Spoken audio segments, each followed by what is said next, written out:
Okay, oh, this is a lot of pressure now. I've got a whole relationship riding on my language evaluation.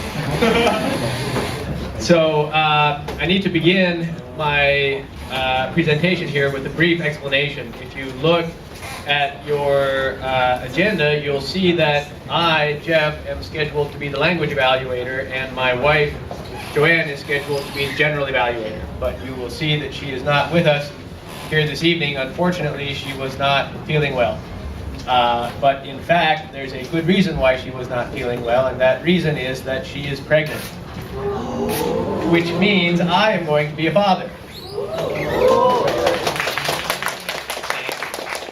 So if we continue to be invited to Toastmasters, there's a possibility in a year or so that we'll have a little guy or a little girl along with us for the meeting. It'll be a lot of fun.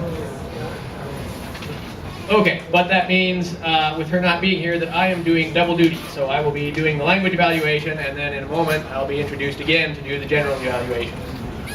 So I have done my best to keep track of both things at the same time.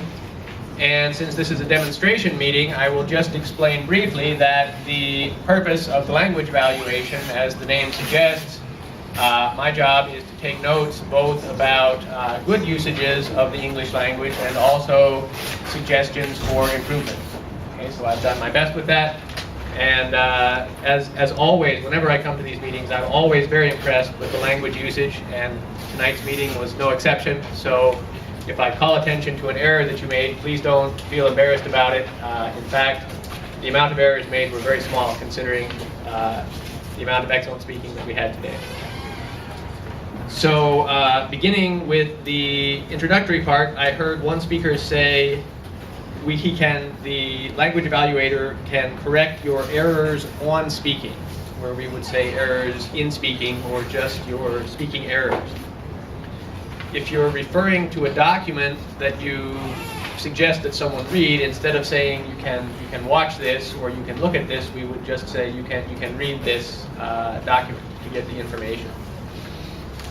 And also, when you're holding something, we don't say on my hand, we say in my hand. Okay, so these boards are, you can look at these boards in my hand or these notes in my hand. Okay, later during the variety session, our session master the rules were a little bit complicated, and the session master wanted to suggest that we just beginning playing the game.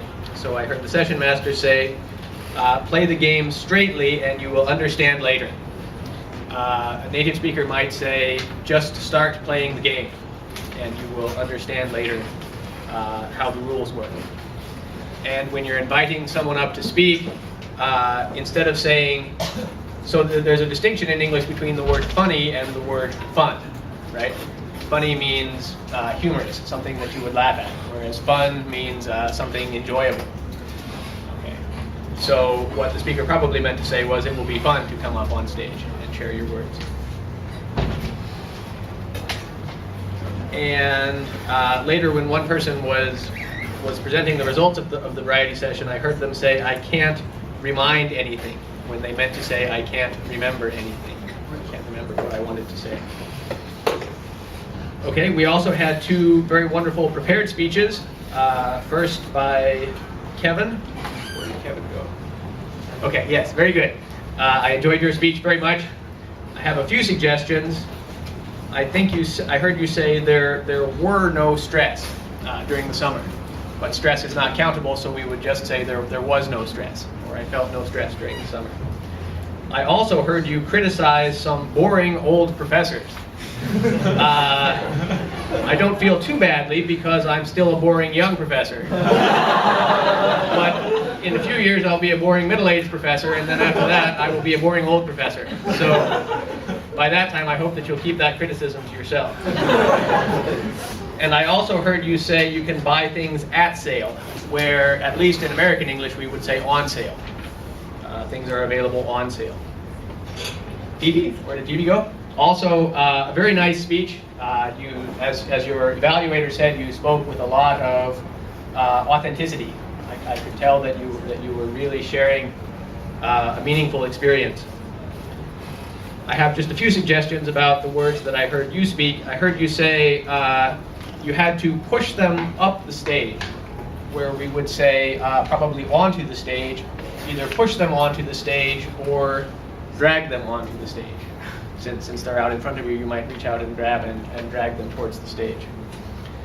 And finally, at the very end of your speech, again, it was an excellent speech and it was very meaningful. And you ended the speech by concluding, that is how I had an unforgettable summer experience. And that was sort of the perfect end to the speech. It wrapped up everything that you wanted to say and it tied it together nicely. But then you added one more sentence. You said, I hope you all enjoyed my speech. In Toastmasters, we encourage you not to end with a sentence like that. Okay? In fact, it's the audience's, as the speaker, you should feel that it's the audience's privilege to listen to your speech. Okay, so we encourage speakers not to say, thank you for listening to my speech, or something like that. You can just go ahead and end on that powerful emotional moment and return control to the Toastmasters. Just a suggestion. Later during the table topics section, several speakers, when they came up on the stage, they said good night. At least in American English, when we say good night, that means we're going to bed. It's the very end of the evening. And when you're addressing an audience later in the evening, we would say good evening. Okay. And I also heard someone say that they are making fake freshman accounts on Facebook. So, okay. One of the reasons I enjoy coming to this meeting is I can find out what students are up to, but this doesn't sound like a very nice thing. Maybe someone can explain to me more exactly what happens when you make a fake freshman account after the meeting. Our individual evaluators also did a very good job. I appreciated both of the evaluations. Ivan, I had just wrote down one thing. You said the speech really goes into your mind, where it would be more concise to say the speech was very memorable.